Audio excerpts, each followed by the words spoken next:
This is our second dungeon testing. There's only 2 dungeons available this week. And look at this. Earth Shield, and Water Shield on myself. That's right, guys. We're doing the double Earth Shield talents. Okay, they're running away from me. Again, like the previous video, if you watched the previous video, you kind of know what kind of build I'm running. It's very, very similar. I'm running Acid Rain. People are already dying here. I'm basically running a build where I'm trying to do as much damage as possible. Okay, Stormkeeper, AG, Chain Lightning, Lava Burst. I'm trying to do as much damage as possible because, again, I'm level 60, I don't have the maximum talents. I'm using very similar talent setup. This does not mean it's going to be the best. This does not mean it's the only way to go. I'm literally trying out how these talents feel, and again, we're trying to do something for Mythic Plus because we're running Acid Rain where our Healing Rain is doing damage. This is the new dungeon, Uldaman. It looks very similar to the old version of it. Riptide gives me 2 tidal waves. I should have used Healing Surge there for sure. I used Healing Rain instead. I have Primordial Wave. A lot of people were talking about the fact that Primordial, like out of all the things that are coming back from Shadowlands, Primordial Wave shouldn't have come back, or it wasn't as good as Chain Harvest from Vintir, or wasn't good as Vesper Totem. Again, leave in comments below how you feel about all of those things. I'm using Healing Rain for defensive purposes. Or offensive purposes. I never thought I was gonna say that. I'll be honest with you. I never thought they were gonna implement the Healing Rain trait from Gorgast. I know a lot of people wanted it, but I just never. Again, it really depends how they're going to balance it. I talked about this in the previous video. It does a decent amount of damage, but the fact that it has to challenge Call of Thunder, which increases. Okay, wait, bosses. We're doing some bosses. I'm seeing some. Okay, errors. I don't have my Stormkeeper, but we're gonna use our Healing Rain. Riptide. We're gonna use a Primordial Wave. Okay, I don't know if I should stand there. We're gonna apply Flame Shocks. And we're gonna use Healing Rain. Again, we don't have Cloudburst Totem because Cloudburst Totem does not work in Alpha. It's broken. At least from... It's broken for me. Maybe it's not broken for anyone else, but I cannot use it right now. What the heck? It's like a ship that's bombarding. What? Spirit Walker's Grace. Let's use our Chain Lightning. We're getting a Stormkeeper's up. Stormkeeper, extra damage, AG. Our damage and healing is converted into healing. Let's go. Mana Spring Totem. I haven't used Mana Spring Totem at all because you just don't need mana for this. But Mana Spring Totem is going to give mana to the party every time you use or cast Lava Burst or Riptide. Let's see, no loot. We're using our Healing Rain to do damage. I don't think Healing Rain is worth all that much in these easier dungeons because the mobs just tend to die very quickly. So again, I talked about the fact that if you are running Healing Rain, you have a choice of Call of Thunder, increases the damage of your Chain Lightning and Lightning Bolt by 35%. So I'm assuming, I think it's very safe to say that Blizzard wants you to pick based on the situation. Hey, we're pulling bunch of 6+ mobs or 6 mob pulls in this dungeon, which means, again, Healing Rain affects 6 targets, so your Healing Rain is going to do the max amount of damage. Okay, Healing Rain and Acid Rain might be a good option. Or wait, we're doing a dungeon where we're going to be doing a lot of smaller pulls, like 3 targets for your Chain Lightning or single target. You can pick something else.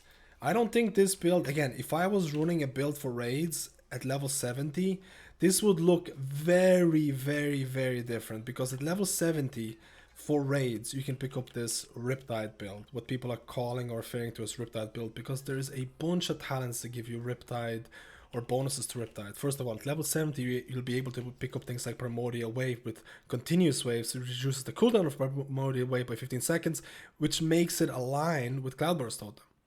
So you could use that in raids with Cloudburst. Keep in mind, Cloudburst Totem, healing or absorption or the amount the healing goes into it has been reduced from 20% or from 30% to 20%. So Cloudburst is no longer as good as it used to be, but think about that. You get Primordial Wave with continuous waves, cooldown reduction and Primordial Wave alliance with Cloudburst Totem. You can get Primal Tide Core, which gives you more Riptides. You can get Wellsprings for raid situations, which again, Wellsprings with Unleashed Life. Unleashed Life changes the way Wellsprings work now. So that's something to consider as well. it now gives you like an absorb based when it overheals if you use it in Unleash Life. So there is a lot of different talents. There's another talent, and again, we're doing a boss here. I think I need to focus here. I think we're gonna use the Spirit Link and Ascendance. Let's go, guys. I think I need to move away from this. We're using a healing stream totem. We're using a defensive. Whoa, this is a lot of damage for... We're gonna use a primordial wave here. This is a lot of damage for an easier dungeon. Okay, there's no healing needed here. But, like I talked about the fact, for raid situations, you could have a completely different build. With the Riptide build. And there's another talent which gives you increased healing based on how many Riptides you have on allies. So the more Riptides you have on allies, the more healing bonus you're getting. Okay, so this is the AoE. I think we're supposed to kill the Quaking Totem. This is pretty rough, man. This is pretty rough, not gonna lie. Where's my healing rain? I like this, man. I don't want to stand here though. This was definitely one of the more healing intensive dungeons or bosses, because other bosses are very, very easy. This one I had to pay attention to at least certain mechanics. No loot from me, or at least there's only loot from behind. But when I was talking about the fact that you could have undercurrents for each Riptide active on an ally, your heals are 1% more effective if you put in 2 points into it. So you could have more Riptides because of the fact that you have your Riptides last 3 seconds longer to 21 seconds instead of 18 seconds. So you could have more Riptides, you could have Primal Tide Core, you could have Primordial Wave. There is a bunch of talents out there, especially at level 70, where you could build a talent build that's gonna blanket the raid and Riptides. Again, I'm not sure how many Riptides you could have, but it's something that's looking pretty interesting for raid content. This is only Mythic Plus. I'm only trying to do as much damage. I'm not looking at the top healing builds right now and things like that. I'm just looking at dungeons. I'm looking at how fun it is right now. We're not looking at how powerful the spells are. We're looking at how the spells impact your gameplay or could impact your gameplay. I would like to know what people think about the new possible, or the fact that Blizzard included so many talents or so many nodes that affect Riptide. How do you feel about Riptide being one of the core components, especially for raid environments where you could stack a bunch of talents and bunch of nodes to make Riptide stronger and make a lot more Riptides out there? Again, I talked about this in previous video, but Primordial Wave, the fact that Primordial Wave, or P-Wave, whatever you want to call it, applies, it can be used offensively and it'll apply a Flame Shock on the target. But what I would like to see is that once you use your Lava Burst, again, we're going to use our P-Wave. Once I use my Lava Burst, I would like those Lava Bursts to be replicated on targets that have Flame Shock on. So your Primordial Wave would also be used as offensive DPS cooldown. Because, let's be honest, this is where the game is going. Okay, what am I supposed to do? You're supposed to kite the boss through the orbs. Look at that, Healing Rain is doing damage to the boss. Okay, we're using everything here. Stormkeeper. Let's see how much healing it's doing through AG. Okay, so it's doing... We don't have our healing stream totem available right now. It's still 3 seconds. So you need to cast or bring the boss through the orbs, I think. I have no idea. I haven't done any of these. Oh, I'm using my defensive. My flask popped. So I'm using a flask that sometimes deals damage to me. Let me see what these are. Targeted by an orb. And you get knocked back. I wonder what happens if you get knocked back into the orb.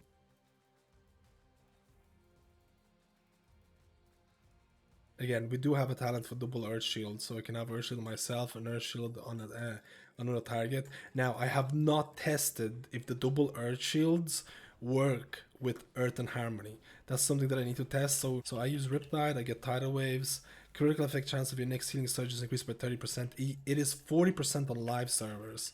So Tidal Waves have been changed, whether it's for better or worse, it's up to you to decide. But I think another really interesting change is Unleash Life. Now, I don't have it here because I didn't want to keybind buttons. But Unleash Life is basically Solve the Forest for Resto Druid. It actually impacts your abilities in different ways. It actually feels impactful. It actually feels more meaningful because it changes how your spells work. And I think that's what Unleash Life always should have been. Again, that's something that I should have mentioned. If I went a different route, if I was level 70 on Alpha, okay, so it was like AoE damage. I'm gonna use AG here. AG, let's see, AG, and we're spamming damage.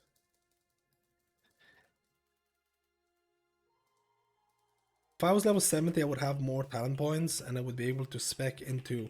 Honestly, there's ways to get 3 of these. There's ways to get 3 of these, and there's ways of getting 3 of these. This one, and this one if you want a foray setup. I might do a video about just pure talents alone, just to speculate it, but you can have so many more active abilities as Resto Shaman. I am legitimately scared. I'm legitimately scared about how this is going to impact your action bars. You're going to have so many more keybinds. Like for example, right now I just want to showcase that having macros like these, where you have, for example, if I cast over myself, it's gonna apply Water Shield. If I cast it outside of, without targeting something, it's gonna cast Healing Stream Totem. Having multiple macros like this, which reuse a single action button, is most likely going to be almost mandatory for Resto Shaman, because the amount of abilities you're gonna have. Okay, what is this?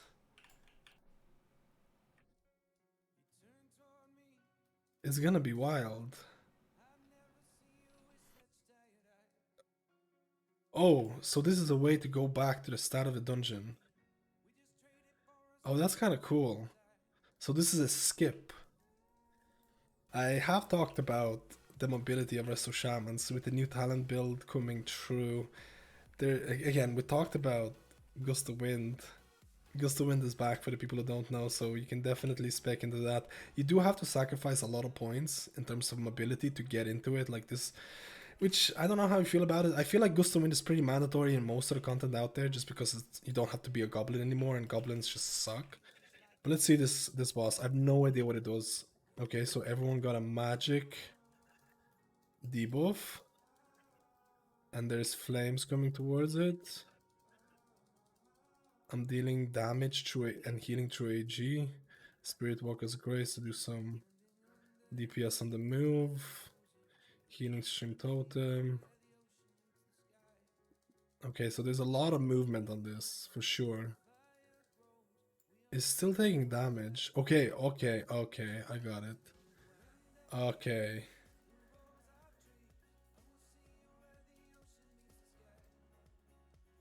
Okay, so there's a there's a line here, but I can't heal everyone.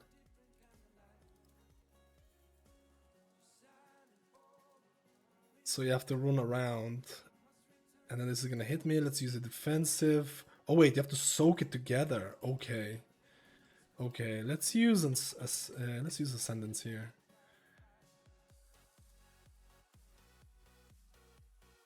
Oh, oh. Let's use Earth Elemental just to get extra HP. We haven't used our Healing Tide. Let's use our Healing Tide here. That's probably not gonna hit me. So he's doing the thing again. Okay. I'm gonna try and dispel. Okay, the spell is gone. We're not gonna be able to do that. Let's avoid this. Let's apply Riptides on everything and use our Healing Stream Totem to heal on the move. Cloudburst Totem here would be excellent. I can't reach the other guy at all. I don't know where he is, man. Okay, he's right here. Primordial Wave. I forgot I had Primordial Wave. I'm not gonna lie to you guys.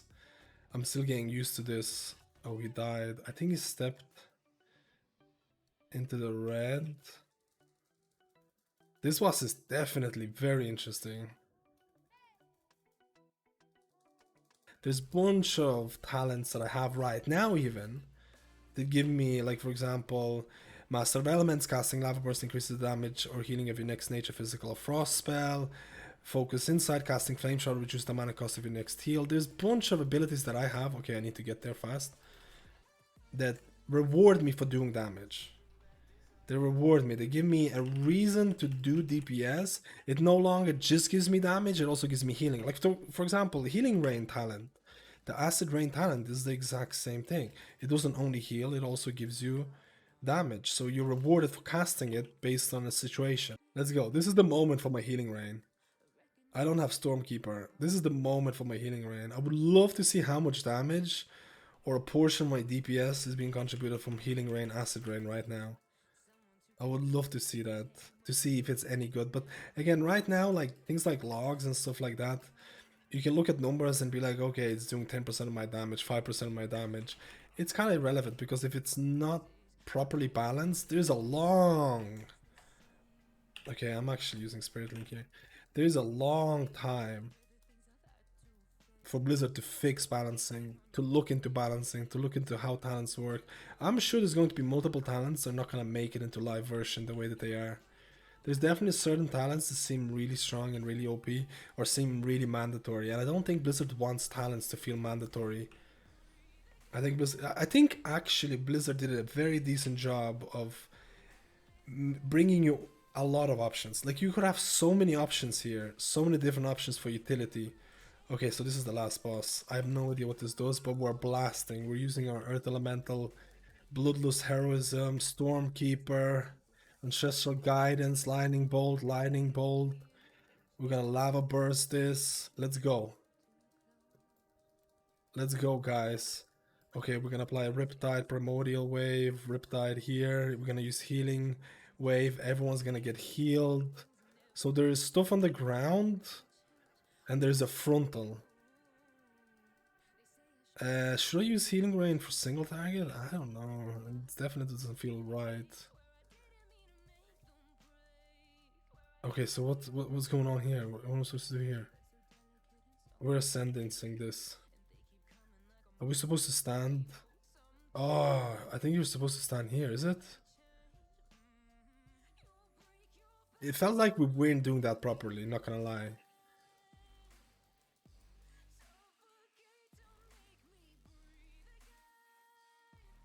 Oh, Healing Tide Totem. Healing Rain. Flame Shock. Lava Burst. Stormkeeper. We have a Primordial Wave. Riptides. Healing Wave, and the boss is dead again. The boss did not have a lot of mechanics because it's just too easy right now, but it definitely is going to feel a lot different when the bosses actually have, they're actually difficult.